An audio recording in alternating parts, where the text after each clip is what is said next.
Hello friends, എല്ലാവർക്കും സുഖം തന്നെയല്ലേ? ജീനാസ് വേൾഡിലെ പുതിയൊരു വീഡിയോയിലേക്ക് എല്ലാവർക്കും സ്വാഗതം. ഞാൻ വന്നിരിക്കുന്നത് ഒരു മുരിങ്ങയില തോരന്റെ റെസിപ്പി ആയിട്ടാണ് കേട്ടോ.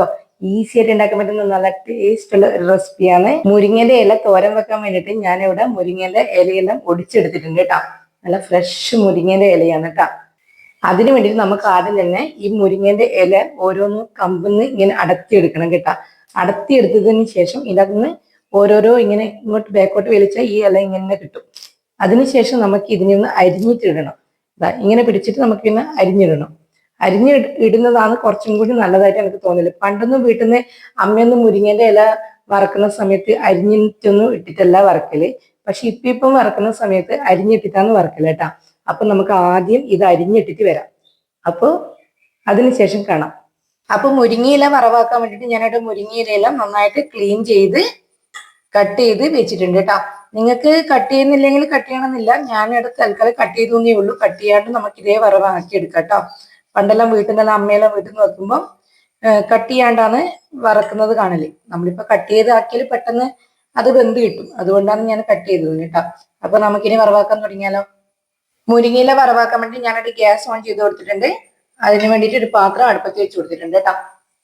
ഞാനിവിടെ നോൺ സ്റ്റിക്ക് പാത്രമാണ് അടുപ്പത്ത് വെച്ചിട്ടുള്ളത്. ഏത് പാത്രത്തിൽ നിങ്ങൾക്ക് ആക്കാട്ടോ. നോൺ സ്റ്റിക്ക് ആകുമ്പോൾ നമുക്ക് ടെൻഷൻ ഇല്ല, അടിക്ക് പിടിക്കുവോ അങ്ങനെയൊന്നും പേടിക്കണ്ട. അതുകൊണ്ടാണ് നോൺ സ്റ്റിക്കിന്റെ പാത്രം എടുക്കുന്നത് കേട്ടോ.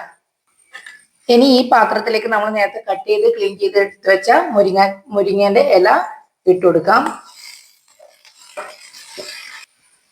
ഞാൻ മുഴുവൻ ഇലയും ഇതിലേക്ക് ചേർത്ത് കൊടുത്തിട്ടുണ്ട്. ഇതിലേക്ക് ആവശ്യത്തിന് ഉപ്പ് ചേർത്ത് കൊടുക്കുക. ഉപ്പ് ചേർക്കുമ്പോൾ ശ്രദ്ധിച്ച് ചേർക്കുക കേട്ടോ. കാരണം മുരിങ്ങേന്റെ ഇലയിലാകുമ്പം ഇതൊന്ന് ചെറുങ്ങനെ ചൂടാകുന്ന സമയത്ത് പെട്ടെന്ന് ചുരുങ്ങി വരും. അപ്പൊ ഇത്ര ക്വാണ്ടിറ്റി ഉണ്ടാവില്ല വറുത്ത് വരുമ്പോഴേക്കട്ടോ. ആവശ്യത്തിനുള്ള ഉപ്പ് ചേർത്ത് കൊടുക്കുക. ഉപ്പ് ആദ്യം കുറച്ചിട്ട് കൊടുക്കുക, വേണമെങ്കിൽ പിന്നെ ചേർത്ത് കൊടുക്കാവുന്നതേ ഉള്ളൂ കേട്ടോ. ഇതിലേക്ക് നമുക്ക് കുറച്ച് തേങ്ങ ചിരണ്ടിയതും കൂടി ചേർത്ത് കൊടുക്കാം കേട്ടോ.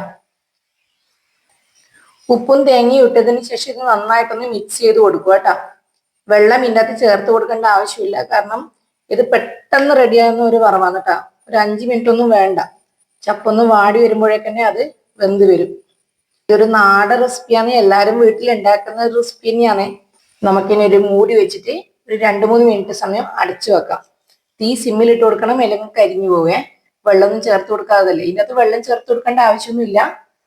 അല്ലാണ്ട് തന്നെ ഇത് വെന്ത് കിട്ടും കേട്ടോ. അപ്പോൾ ഒരു 2-3 മിനിറ്റ് കഴിഞ്ഞതിന് ശേഷം നമുക്കത് ഓപ്പൺ ചെയ്ത് നോക്കാം. അപ്പൊ നമ്മൾ മുരിങ്ങേന്റെ ഇല അറവ് അടുപ്പത്ത് വെച്ചിട്ട് ഒരു 2-3 മിനിറ്റ് ആയിട്ടുണ്ട് കേട്ടോ. ഏകദേശം മുരിങ്ങേന്റെ ഇലയെല്ലാം നന്നായിട്ട് വെന്തിട്ടുണ്ട്. നമ്മൾ ഇങ്ങോട്ടെല്ലാം മുരിങ്ങ ഇല എന്ന് പറയുന്നതിനെക്കാട്ടി കൂടുതൽ പറയുന്നത് മുരിങ്ങാച്ചപ്പ്. അപ്പൊ നമ്മളെ മുരിങ്ങാച്ചപ്പ് വറവിന്റെ എല്ലാം നന്നായിട്ട് വെന്ത് വന്നിട്ടുണ്ട്. ഇനി നമുക്ക് ഇതിലേക്ക് 2-3 അല്ലി വെളുത്തുള്ളിയും കൂടി ചതച്ചതും കൂടി ചേർത്ത് കൊടുക്കുക. ഇത് ചേർത്ത് കൊടുക്കുമ്പോൾ നല്ലൊരു ടേസ്റ്റ്, ഒരു മണവും കൂടുതലാണ് കേട്ടോ. അപ്പൊ ഇതുപോലെ വെളുത്തുള്ളി ചേർക്കാത്തവര് എങ്ങനെയൊന്ന് ചേർത്ത് നോക്കണേ.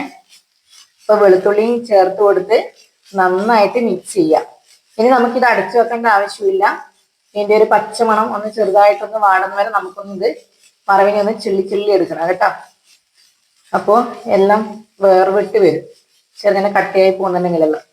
അപ്പോൾ ഇതൊന്ന് നന്നായിട്ട് നമുക്ക് മിക്സ് ചെയ്തെടുത്ത് ആ വെളുത്തുള്ളിന്റെ ഒരു പച്ചമണം ഒന്ന് ചെറുതായിട്ട് മാറുമ്പോൾ നമ്മളെ വറവ് റെഡിയായിട്ട് വരും കേട്ടോ. നമ്മൾ ഇട്ട് കൊടുത്ത വെളുത്തുള്ളിന്റെ പച്ചമണെല്ലാം ഒന്ന് മാറി വന്നിട്ടുണ്ട്. ഇനി നമുക്ക് ഇതിലേക്ക് എന്ത് ചെയ്യണമെന്ന് വെച്ചാൽ കുറച്ച് പച്ച വെളിച്ചെണ്ണ നനച്ചു കൊടുക്കണം. ഞാനിവിടെ ഈ ഒരു സ്പൂണിൽ കുറച്ച് വെളിച്ചെണ്ണ എടുക്കുന്നുണ്ട്. ഇത്ര മതി കേട്ടോ വെളിച്ചെണ്ണ. അപ്പൊ നമുക്കിത് ഇനി ഇതിലേക്ക് ചെറുതായിട്ടൊന്ന് നനച്ചു കൊടുക്കാം. നമുക്ക് ഇതിലേക്ക് ഇനി വറുത്തിട്ട് കൊടുക്കുന്ന പരിപാടിയൊന്നും ഇല്ല. പച്ച വെളിച്ചെണ്ണ നനച്ചു കൊടുക്കേ ഉള്ളൂ. അപ്പോൾ വെളിച്ചെണ്ണയും നനച്ചു കൊടുത്ത് നന്നായിട്ടൊന്ന് മിക്സ് ചെയ്ത് കൊടുക്കുക. വളരെ ഹെൽത്തി ആയിട്ടുള്ള ഒരു വറവാണ്. അപ്പോൾ ഇങ്ങനെ മുരിങ്ങാച്ചപ്പിന്റെ വറവൊന്നും ഉണ്ടാക്കാത്തവര് ഇങ്ങനെയൊന്നും ഉണ്ടാക്കിയിട്ട് എന്നോട് അഭിപ്രായം പറയണേ, എങ്ങനെ ഉണ്ടായിരുന്നു എന്ന്. അപ്പോൾ നമ്മളെ മുരിങ്ങാച്ചപ്പ് വറവ് ഇവിടെ റെഡി ആയിട്ടുണ്ട് കേട്ടോ. അപ്പോൾ എങ്ങനെയുണ്ട് കാണാൻ? അടിപൊളിയല്ലേ? നല്ല ടേസ്റ്റുമാണ് കേട്ടോ. ഈ സമയത്ത് ഉപ്പും എല്ലാം ഒന്ന് ചെക്ക് ചെയ്ത് നോക്കണം കേട്ടോ.